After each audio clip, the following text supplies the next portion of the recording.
Madame la présidente, monsieur le président de la commission des finances, monsieur le rapporteur général, mesdames et messieurs les rapporteurs pour avis de la commission des affaires économiques, mes chers collègues, cher Christian Klinger, co-rapporteur, madame la ministre, permettez-moi une confidence. Je ne fais pas forcément partie des 16% de Français cités par le Premier ministre qui pensent que le gouvernement passera l'année 2025, même si je constate pour ce qui vous concerne que vous avez franchi la nouvelle année et c'est sans doute un moindre mal que le monde agricole bénéficie d'un peu de stabilité à la tête du ministère. La stabilité, j'aurais aimé qu'elle caractérise le budget que vous nous présentez. Force est de constater que le courage politique qui aurait supposé de trouver des sources massives de financement pour lutter contre le réchauffement climatique, soutenir les différentes filières en crise et aller plus loin dans les dispositifs d'aide aux agriculteurs, ce courage a manqué. Vous l'aurez compris, mes chers collègues, il est difficile de faire abstraction de l'effondrement des crédits de la mission.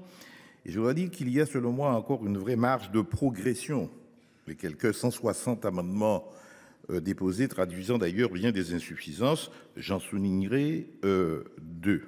D'abord, l'effort qui avait été consenti en 2024 sur le plan écologique n'est pas reconduit. Certes, reconnaissons-le, la fibre écologique du gouvernement Attal était largement fictive.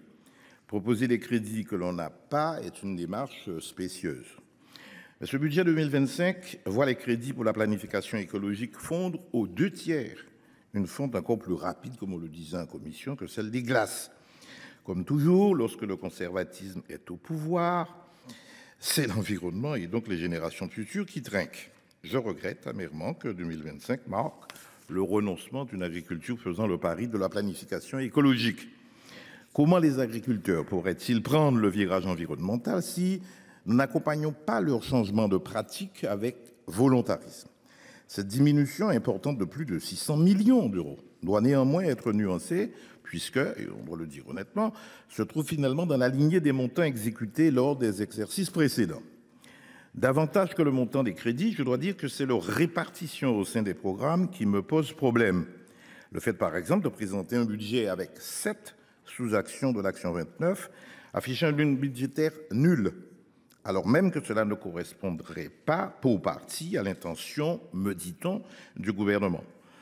Cela nous serait même apparu intolérable dans un contexte d'examen plus classique. Que dire aussi de la baisse des crédits pour les politiques de sécurité et de qualité sanitaire de l'alimentation dans le programme 206 ?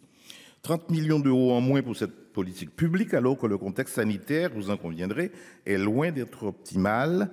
Ce n'est pas rassurant, même si je considère que l'essentiel est préservé, puisque le nombre d'agents qui vont travailler sur la sécurité alimentaire et sanitaire augmente. Il y a donc quelques points positifs dans ce budget.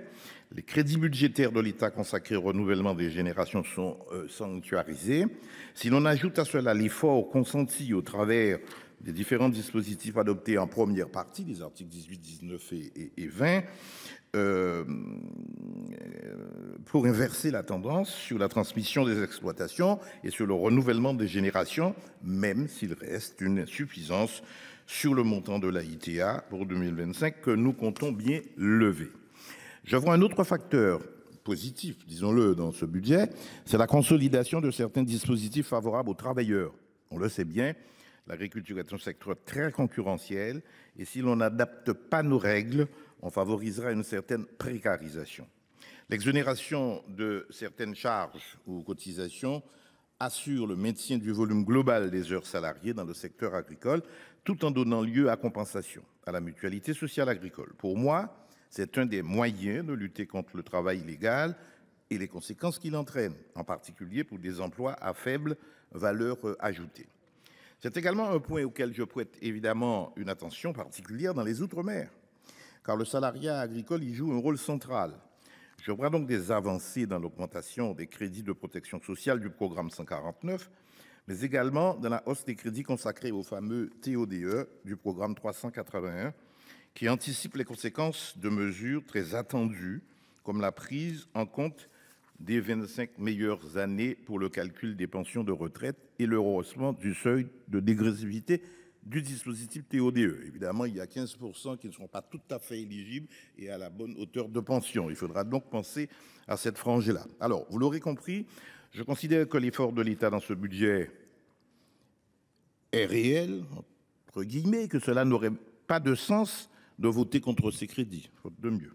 Mais le gouvernement doit encore revoir sa copie sur plusieurs points, notamment la répartition des crédits entre les sous-actions, sur le schéma d'emploi des opérateurs forestiers, mais aussi sur le différentiel entre les recettes et les dépenses du compte d'affectation spéciale agricole et rural, le CASDAR, qui continue de s'accroître.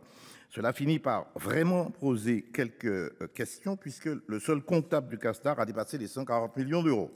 Vous l'aurez compris, la commission des finances a émis un avis favorable, mais à titre personnel, je réserverai ma position en fonction de nos débats, avec l'espoir que vous nous apportiez au cours de cette séance des garanties supplémentaires. Merci. Merci, monsieur le rapporteur spécial.